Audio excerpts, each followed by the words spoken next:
ఏలుతున్న మహామనీషి మహాసహస్రావధాని doctor Garikapati Narasimha Rao గారు మన విజ్ఞప్తి మేరకు ప్రత్యేకంగా ఈరోజు ఈ సభకి విచ్చేసి రామాయణం మీద ప్రసంగించడానికి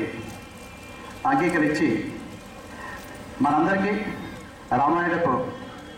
లోతుల్ని, వాల్మీకి రామాయణం విశిష్టతని, రామాయణాన్ని ఆధునిక జీవితంతో ముడిపడి